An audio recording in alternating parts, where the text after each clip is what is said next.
Someone else is still coming, but can you guys come a little closer to the mic for a second? Of course. Relax, please. Wanted to mention to you briefly about, because I started the subject by talking about kata evolving and fighting evolving. Pancho Murayama, who's the chairman of Kyokushin Karate, was, in many minds, was attributed with developing the Gaiden watch and the road kick. In fact, the Japanese public mistook that because they heard the foreigners at the first world tournament saying low kick, and they thought they were saying roll kick, as in Royama. That's the first syllable of Royama, Pancho's name, Royama. And because he was the one in the first world tournament who defeated Charles Martin and among other people with the low round test. Okay? But how many of you have seen footage? How many of you were there at the first world tournament? First world tournament you've seen, maybe, right? Right. Please. Now look at the fourth world tournament in Matsui on the fourth world tournament. Jodan Washington, Ushido Washington, right? You saw lots of anything out of that. Nakata did, right? Okay. But did you see that in the first world tournament? No, you didn't. So fighting, full contact fighting is an evolving creature. Okay? The method by which full contact fighting gets better and better is competition. So that's why these squabbling organizations are fighting over who can have the best tournament, because the best fighters go to the best tournament, and when you have the strongest fighters coming together, they're learning from one another what works and what doesn't work. And it's not learning like your teacher saying you have to do this and your foot has to be this way, but you learn by fighting what works and what doesn't, and both fighters as a unit come up together this way. Right? It only makes sense. But in the same way that you can have positive trends in the development of kata or in the development of fighting, you can also have negative trends. Okay? Oyama Sosa, Masuyama, made Kyokushin Karate the most popular karate in Japan, probably in the world during his lifetime. Okay? He immigrated to Japan at 14 or 15 years old from Korea with nothing, and when he died there were 12 million students that he had touched by Kyokushin Karate around the world. Okay? So, but the method by which he did that was the creation of the tournament system. The full contact, no one had seen the full contact bare knuckle tournament system before, but when he started, in my understanding, when he started, the Japanese public was so terrified of full contact fighting because they'd never seen it before, he couldn't make the jump into it without eliminating face punches to the face. Because the fear was in the public was that people would be killed. Okay?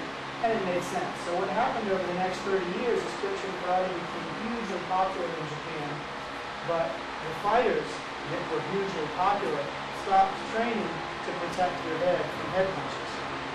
Okay? So after Masuyama died, Matsui, for example, took the strongest fighters, including the K1 kickboxing ring, and what happened? They all got beaten.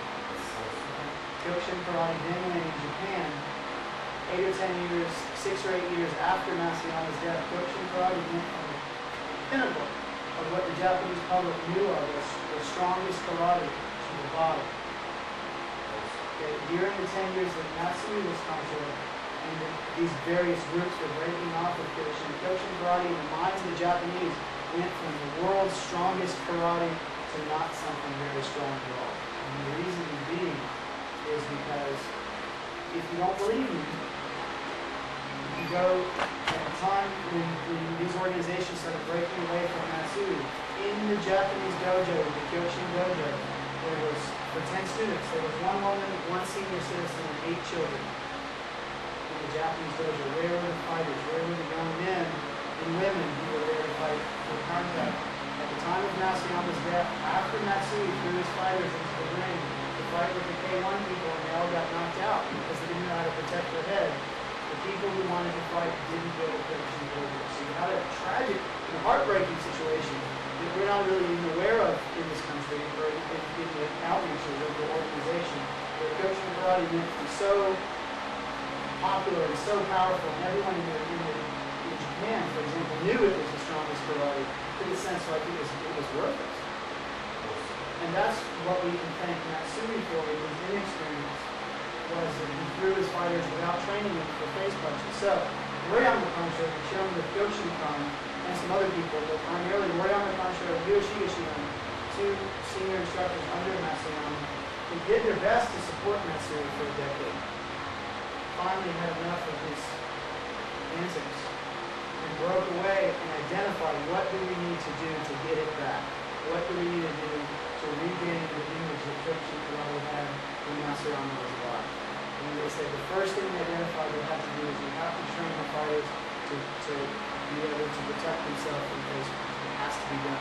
They introduced in Japan the weight category tournament. The Japanese weight category tournament is a face punch tournament. In other words, punches to the face are legal. What we had is a situation. What you had developed in this situation in Japan, you see it all the time. You see, this is a Kyokushin fight, and the spirit is great.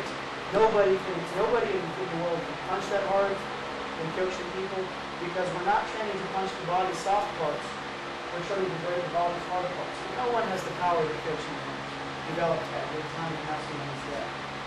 No one had the spirit, because he was really quick. This way, right? But this is not the way to fight if face punches are legal immediately knocked out, right? So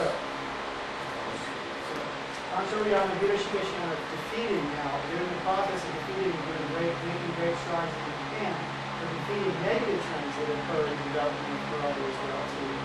Okay? No good. Right? Notice the distance between the head punch. Reaching. Developing this way.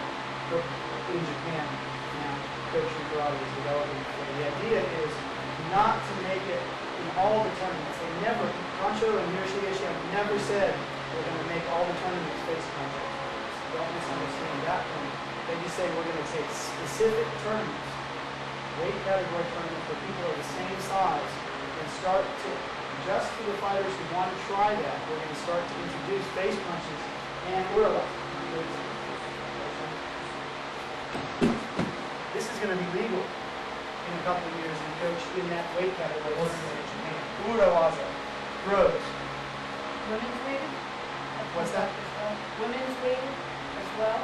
In theory, in the future, they're not that organized yet, but that, of course, absolutely.